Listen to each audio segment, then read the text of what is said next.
Welcome to the State of the Nation weekly update. And before we get into it, I want to show you what arrived this week. This little baby arrived. 100,000 subscribers that we have passed on State of the Nation. And I want to say thank you so much to you for helping us to get to this milestone, and to Pace Car Rental that have been our partners for the longest time. They've helped us to grow this channel. And that's not all the good news we've got this week. We also passed 100,000 followers on Facebook. So we must be doing something right. We've got to be careful. I'm not sure what YouTube's policies are if the number goes back below 100,000. So let's not let that happen. Let's just get this thing growing. Subscribe to the channel if you haven't already, because you can see you've got lots of company. We must be doing something that's interesting to everybody who's watching us. Thank you so much for your support. We really do appreciate it. But I want to talk about a relatively somber topic today, and that is that South Africa remains broke. And in actual fact, nothing has improved on the financial front. And at the end of it all, when all else changes, it's your financial position that will dictate whether you live a good or a bad life. And so it goes with countries as well. I want to talk about the monster that stalks South Africa, because there is a monster that stalks South Africa like one of those old horror movies that stops us from going anywhere at any time and doing whatever we want to do as a country and to achieve anything. And that is our national debt. Let's start there. National debt is sucking the life out of this country. It is killing growth. I want you to understand the scale of our national debt. Not so that you can be depressed, but that you can remember this when people are talking about politics and what politics are all about. Politicians and political systems exist only to service us so that we can be more productive, do more business, employ people, so that the government doesn't need to do that. And at the moment, this isn't happening because we've got people, politicians running the country that don't have an idea how an economy works. I want to make sure that you, the viewers of State of the Nation, are not distracted by all the news of commissions and criminal syndicates. These things are bad. It shows you how bad our policing system is and that it needs to be repaired as a matter of urgency. The real reason that it needs to be dealt with is because it absolutely kills growth in this country. Let me explain to you what I mean. Let's talk about it, because you can say, what am I trying to get at? South Africa's national debt is 5.8 trillion rand, 78% of our GDP. And the thing that is killing the country is that we have to pay that debt. This is like having a big loan where eventually all you're doing is you're paying the interest, but your loan's not going down. We've got debt servicing costs that are over R1 billion a day. Over R1 billion a day that we have to pay in interest alone. Just imagine, that is like one national dialogue every day that we have to pay out to service our debt. What is killing us? Well, it's government expenditure.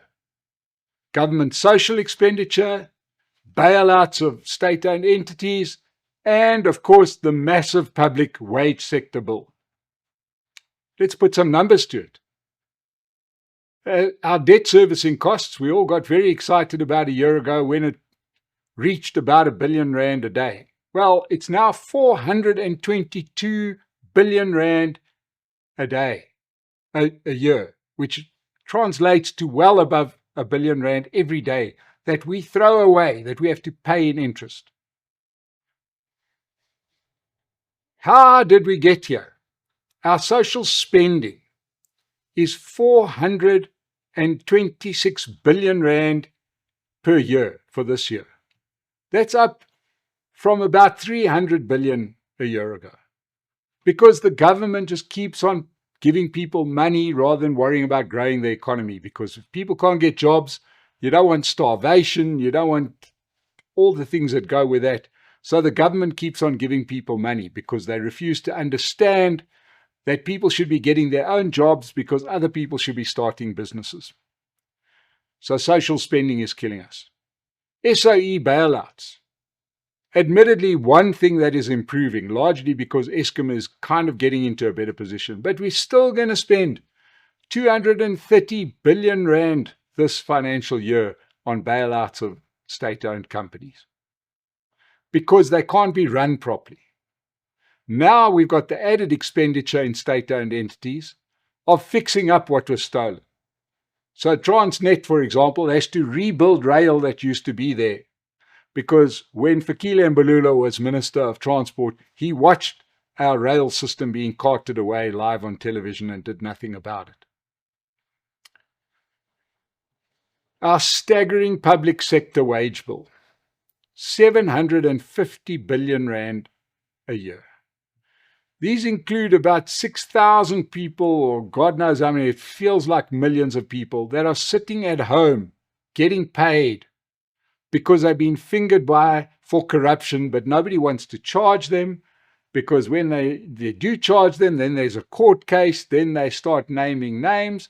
So it's just a hell of a lot easier to send somebody home. We've seen this come out repeatedly at the Madlanga Commission. In actual fact, the commission shows you what I'm talking about, that the Minister of Police, a guy who seems to be at the center of all the allegations made by General Mkhwanazi, wasn't fired or charged or anything. The guy was sent home on full pay, Senzo Mkhunu. You and I are paying for that, to the tune of 750 billion rand a year we pay for our civil servants. And yet, if you turn on the tap, water doesn't flow out of that. So not every cent is wasted, but my word, this is hardly Nordic efficiency. We are not getting bang for our buck. And I want to keep reiterating that it's your money and my money that's being spent, that's being wasted by this government. We need to hold them to account. We need to pass this message on to everybody who doesn't understand. Then we've got a massive problem in our municipalities. Our municipalities are run so poorly that even the president had to admit that ANC-run municipalities are worse than DA-run municipalities. That created the whole kerfuffle, but it's true. The numbers don't lie. Here's a terrifying thought. Our municipalities now collect 63% of rates for water, electricity, rates and taxes, etc., of what they should be collecting. 63%. Would you run a business if you only got paid for 63% of the stuff you sold? No. But yet the government's happy with us. Why? Because they've got deployed cadres running these municipalities. We see how grimly some of these comrade parties are holding on to metros like Johannesburg, Kuruleni, Tshwane, where there's massive debts and massive bailouts. Rather than go out there, collect the money, run the thing properly, prosecute people when they steal electricity, water. But no, the government officials are involved with water tanker businesses. So in other words, it helps to not have the water running. Why? Because your mate can then get the contract to supply water through water tankers. Our studios are in the northern suburbs of Johannesburg, and you can walk down the street and see at least 3 houses where they've tapped into the street lights for electricity. Where's Eskom? Nowhere to be found. Where's the Johannesburg municipality or city power? Nowhere to be found. This is costing you and I money. Can I phone? Yes. Did anything happen? No. So all of this wastage in government is killing the economy because we've got such a big debt burden. But the biggest problem remains an ideological one, where about 15, no, it's more like 17 years ago now, the ANC decided to declare war on economic growth. Let's make Jacob Zuma president, like that would be a good idea. And growth absolutely flatlined from there. Let's understand that if at that moment South Africa had just grown like any one of our peer countries, in other words, countries that resemble South Africa, middle income, middle population size, etc., if we had have grown just like the average, we would have less than 10% unemployment right now. Just chew on that for a minute. All we needed to do is not do what China or India have done, just to do what the other countries are doing that are in the middle, countries like Malaysia, etc. But no, we decided to kill off growth with bad policies. Okay, things like black economic empowerment. It's been sold to us as this great fixer of the ills of the past. But ever since this law has begun to bite, growth has ceased to happen in South Africa. The government refuses to understand, and President Ramaphosa, people love me, they love to see me getting richer. No, sir, they prefer their own salary at the end of the month and their own job. I, earlier this week, went to a seminar about the future of BEE, addressed by former President Kgalema Motlanthe, the same president that killed the Scorpions. Minister of Trade and Industry Parks Tau, who went to America with a begging bowl saying, please keep AGOA open. And they and many other esteemed speakers speak about BEE, saying, we need to double down on this. It needs more capital. This was a thing that came through every single speaker. Could only talk about more capital. In other words, more money. Just keep on paying us money for BEE. We've got to keep it open. Who do they want to keep it running for? It was for those 200 people in the room, minus a handful of us, that are benefiting disproportionately from BEE. I listened to a discussion the other day where the host said that he didn't understand how the person could make the link between BEE and the Tembisa Hospital, the crime and the criminal syndicates. Well, BEE means that you've got a factor other than the best provider at the best price, which allows criminal syndicates to come in under the protection of BEE and get those deals. That is how the criminal syndicates start, in the guise of BEE.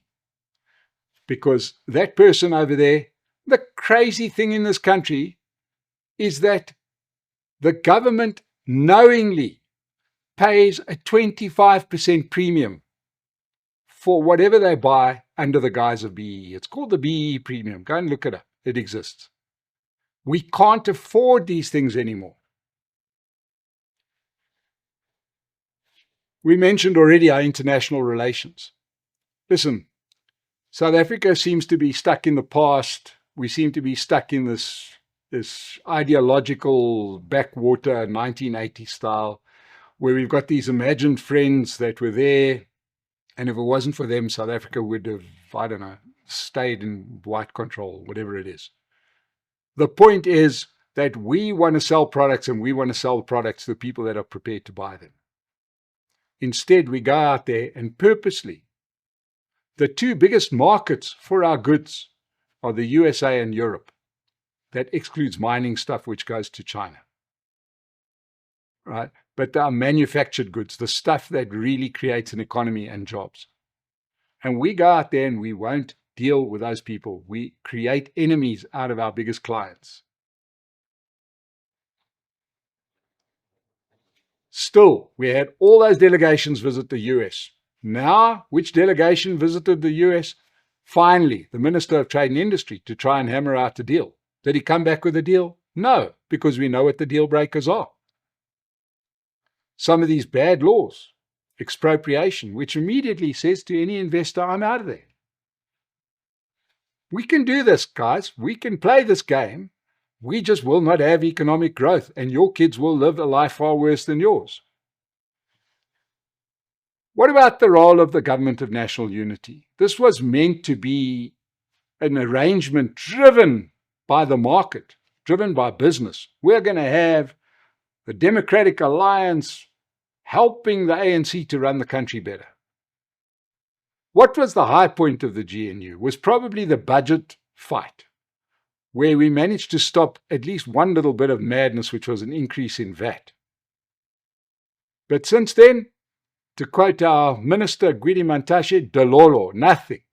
Nothing. Government of national unity, silent on the economy. Not a word being said. One scandal after another, nothing being done. We haven't made South Africa an easier place to do business. We've perhaps made it a little bit easier to get a passport so that our qualified people can leave the country. But for business, nothing. What can we do from here? Well, we can keep on trying to do what we're doing at the moment. And it's a bit like trying to pull off up a hill in fourth gear. Maybe after 6 months you'll get to the top of the hill, but you might burn out your clutch and your engine before you get there. But right now, our policies do not allow under any conditions for us to grow.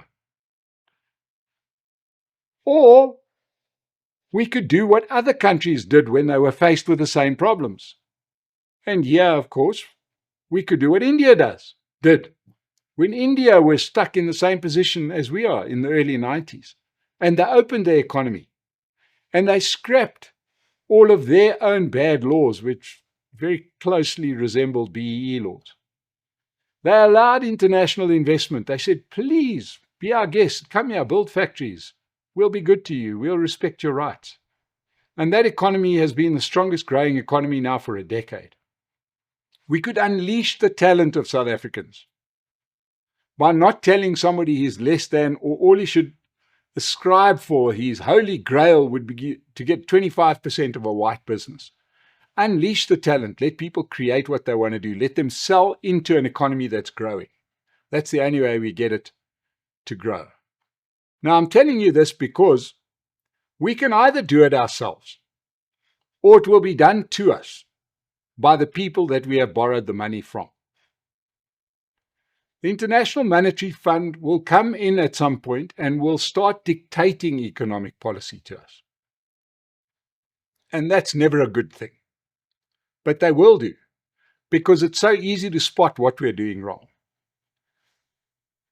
What I want you to do is I want you to get this message, share this video.